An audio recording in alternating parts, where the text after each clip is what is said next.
നമ്മൾ പലപ്പോഴും കേൾക്കാറുള്ള ഒരു പ്രയോഗമാണ്, ഇതൊക്കെ ജാമ്പവാന്റെ കാലത്തുള്ളതാണല്ലോ.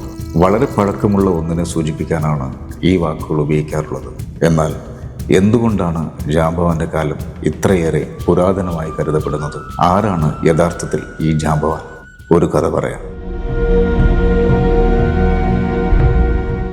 ഇതിഹാസങ്ങളിലും പുരാണങ്ങളിലും പ്രത്യക്ഷപ്പെടുന്ന ഏറ്റവും കൗതുകകരമായ കഥാപാത്രങ്ങളിൽ ഒരാളാണ് ജാമ്പവാൻ. സാധാരണ മനുഷ്യരെ പോലെ ജനിച്ചവനല്ല അദ്ദേഹം. ജനനം എന്ന പ്രക്രിയയിലൂടെ കടന്നുപോകാതെ സൃഷ്ടിക്കപ്പെട്ടവനാണ് ജാമ്പവാൻ എന്ന് പുരാണങ്ങൾ പറയുന്നു. പ്രപഞ്ച സൃഷ്ടിയുടെ വേളയിൽ സൃഷ്ടികർത്താവായ ബ്രഹ്മാവ് ഒരു കൂട്ടുകയിട്ടപ്പോൾ അദ്ദേഹത്തിൻ്റെ മുഖത്തിൽ നിന്നാണ് ജാമ്പവാൻ ആവിർഭവിച്ചതെന്നാണ് വിശ്വാസം. അതുകൊണ്ട് തന്നെ ഗർഭപാത്രത്തിൽ നിന്ന് ജനിക്കാത്തവൻ എന്ന അർത്ഥത്തിൽ അദ്ദേഹത്തെ അയോനിജൻ എന്ന് വിശേഷിപ്പിക്കുന്നു. ജനിച്ചവർക്കെല്ലാം മരണമുണ്ടെന്നത് പ്രകൃതി നിയമമാണ്. ജാമ്പവാൻ ജനിക്കാത്തത് കൊണ്ട് തന്നെ മരണം പോലും അദ്ദേഹത്തെ സ്പർശിക്കാനാവാത്ത ഒന്നായി മാറുന്നു. അങ്ങനെയാണ് അദ്ദേഹം ചിരഞ്ജീവികളിൽ ഒരാളായി അറിയപ്പെടുന്നത്. എന്നാൽ ജാമ്പവാൻ ഒരു സാധാരണ ചിരഞ്ജീവിയല്ല. കാലത്തെ അതിജീവിച്ചവൻ മാത്രമല്ല, കാലത്തിന് മുമ്പേ ഉണ്ടായിരുന്നവൻ കൂടിയാണ് അദ്ദേഹം. ജാമ്പവാന്റെ രൂപത്തെക്കുറിച്ചും നിരവധി അഭിപ്രായങ്ങളുണ്ട്. നാം പലരും അദ്ദേഹത്തെ കരടിയുടെ രൂപത്തിലുള്ളവനായി കരുതുന്നു. പക്ഷേ പുരാണങ്ങളിൽ വൃക്ഷ എന്നാണ് അദ്ദേഹത്തെ വിശേഷിപ്പിക്കുന്നത്. അതൊരു പുരാതന വാനരവർഗമോ കരടി വർഗമോ ആയിരിക്കാമെന്നാണ് ചരിത്രകാരന്മാരുടെ അഭിപ്രായം. എന്നാൽ രൂപത്തേക്കാൾ ഏറെ പ്രശസ്തമാക്കിയത് അദ്ദേഹത്തിൻ്റെ അപാരമായ അറിവും അനുഭവ സമ്പത്തുമായിരുന്നു. സത്യയുഗം, ത്രേതായുഗം, ദ്വാപരയുഗം 3 യുഗങ്ങളിലൂടെ സഞ്ചരിച്ച വ്യക്തിയാണ് ജാമ്പവാൻ. മഹാവിഷ്ണു വാമനാവതാരം സ്വീകരിച്ച് ലോകം അളന്നപ്പോൾ ആ ദിവ്യദൃശ്യം നേരിൽ കണ്ടവനുമാണ് അദ്ദേഹം. വാമനനെ ആദരവോടെ പ്രദക്ഷിണ ചെയ്യാൻ ജാമ്പവാൻ ഓടിയപ്പോൾ അദ്ദേഹം പ്രപഞ്ചത്തെ മുഴുവൻ 7 തവണ ചുറ്റിയെന്നാണ് പുരാണങ്ങൾ പറയുന്നത്. അത്രമേൽ വേഗവും ശക്തിയും അദ്ദേഹത്തിനുണ്ടായിരുന്നു.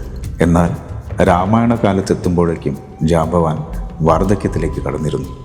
എന്നിരുന്നാലും യുദ്ധതന്ത്രത്തിലും വിവേകത്തിലും അദ്ദേഹത്തെ വെല്ലാൻ ആരും ഉണ്ടായിരുന്നില്ല. രാമായണത്തിലെ ഏറ്റവും നിർണായകമായ ഒരു നിമിഷോർക്കു, ലങ്കയിലേക്ക് കടൽ കടന്നു പോകാൻ ആർക്ക് കഴിയും എന്ന് ആശങ്കയോടെ നിൽക്കുന്ന വാനരസേന, സ്വന്തം ശക്തിയെക്കുറിച്ച് മറന്നുപോയ ഹനുമാൻ. ആ സമയത്ത് ഹനുമാനെ തൻ്റെ യഥാർത്ഥ ശക്തിയെക്കുറിച്ച് ഓർമ്മിപ്പിച്ചത് ജാമ്പവാനായിരുന്നു. നീ വായുപുത്രനാണ്, നിനക്ക് അസാധ്യമായി ഒന്നുമില്ല. ആ വാക്കുകളാണ് ഹനുമാനെ ഉണർത്തിയത്. ആ പ്രചോദനമില്ലായിരുന്നെങ്കിൽ ഒരുപക്ഷെ രാമായണത്തിൻ്റെ കഥ തന്നെ മറ്റൊന്നായേനെ.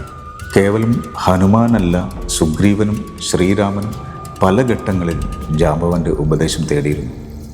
യുദ്ധത്തിൽ ഗുരുതരമായി പരിക്കേറ്റ ലക്ഷ്മണനെ രക്ഷിക്കാൻ ഹിമാലയത്തിൽ നിന്ന് മൃതസഞ്ജീവിനി കൊണ്ടുവരണമെന്ന് നിർദ്ദേശിച്ചതും ജാമ്പവാനായിരുന്നു. പിന്നീട് ദ്വാപര യുഗത്തിൽ ശ്രീകൃഷ്ണൻ്റെ കാലത്തും ജാമ്പവാൻ പ്രത്യക്ഷപ്പെടുന്നു. ശ്യാമന്തകമണിയെ അന്വേഷിച്ചെത്തിയ ശ്രീകൃഷ്ണൻ ജാമ്പവാന്റെ ഗുഹയിൽ പ്രവേശിക്കുന്നു. എന്നാൽ തൻ്റെ മുന്നിൽ നിൽക്കുന്നത് ശ്രീരാമൻ്റെ തന്നെ മറ്റൊരു അവതാരമാണെന്ന് തിരിച്ചറിയാതെ ജാമ്പവാൻ കൃഷ്ണനോട് യുദ്ധം ചെയ്യുന്നു. 21 ദിവസം നീണ്ടുനിന്ന ആ ഘോര യുദ്ധത്തിനൊടുവിൽ തൻ്റെ ആരാധ്യ ദൈവമായ മഹാവിഷ്ണുവാണ് കൃഷ്ണൻ എന്ന് ജാമ്പവാൻ തിരിച്ചറിയുന്നു.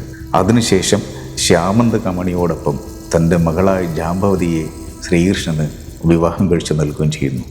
ഇത്രയധികം യുഗങ്ങളിലൂടെ സഞ്ചരിച്ച ജാമ്പവാൻ ഇന്നും ജീവിച്ചിരിക്കുന്നുണ്ടോ? ഹൈന്ദവ വിശ്വാസപ്രകാരം അശ്വത്ഥാത്മാവിനെയും ഹനുമാനെയും പോലെ ഇന്നും ഭൂമിയിൽ അദൃശ്യനായി വസിക്കുന്ന 8 ചിരഞ്ജീവികളിൽ ഒരാളാണ് ജാമ്പവാൻ. കൂടാതെ അടുത്ത മന്വന്തരത്തിൽ ഒരു സപ്തർഷിയായി അദ്ദേഹം അവതരിക്കുമെന്നും പുരാണങ്ങൾ പ്രവചിക്കുന്നു. കാലത്തിനു മുമ്പേ ഉണ്ടായവൻ, കാലങ്ങളിലൂടെ സഞ്ചരിച്ചവൻ, ഒടുവിൽ കാലത്തെയും അതിജീവിച്ചവൻ, അതാണ് ജാമ്പവാൻ.